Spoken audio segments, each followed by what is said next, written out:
अस्सलाम वालेकुम। वो गिरोह सियासतकारां जो अप्रैल 2022 में हुकूमत के दस्तरखान पर बिन बुलाए टपक पड़ा था, आज उसके किनारे पर यह उम्मीद लगाए बैठा है कि इसे अब भी कुछ रेजा चीनी का मौका मिल जाएगा। दुनिया भर को दिखाई दे रहा है कि यह गरसना चश्म जिस उम्मीद में है अब वो पूरी नहीं होगी। इनका हिस्सा महज पसखुर्दा था जिसका सिलसिला बंद हो चुका।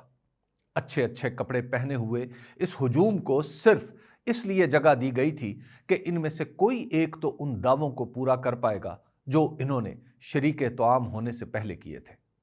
सियालकोट से मानवी तौर पर शहर बदर किया गया एक शख्स बरसरे टीवी बताया करता था कि मईशत को दुरुस्त करना इसके बाएं हाथ का खेल है।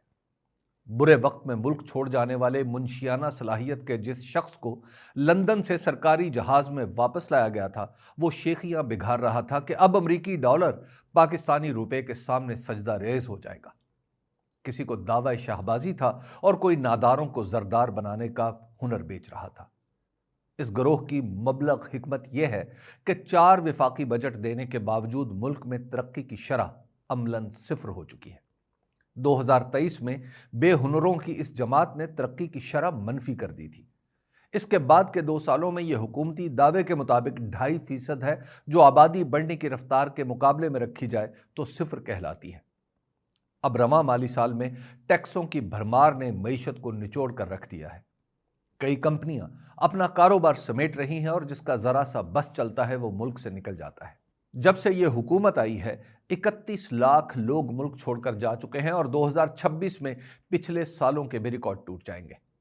इतनी बड़ी अफरादी कुव्वत को मुल्क से बाहर भेजने के बाद पाकिस्तान तेजी से उन गरीब मुल्कों की फहरिस्त में शामिल हो रहा है जहां की मईशत चलती ही उन लोगों के पैसे से है जो अपना घर बार छोड़कर दूसरे मुल्कों में बैठे हैं। जरा मुलाहिजा फरमाइए, ताजिकिस्तान, टोंगा और नेपाल जैसे ममालिक हैं जिनकी मजमूई कौमी पैदावार का 20% से जायद उनके मेहनत कश बाहर से भेजते हैं।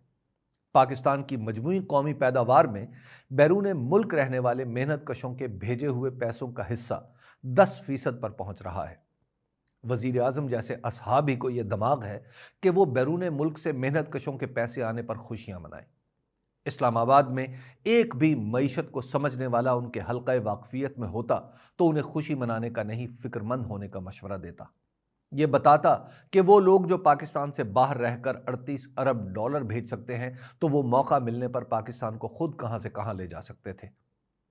कोई वजीर आजम को समझाता कि हुजूर, मुल्क अपने लोगों को बाहर भेजने से तरक्की नहीं करते, लोगों को अपने यहां बुलाकर फलते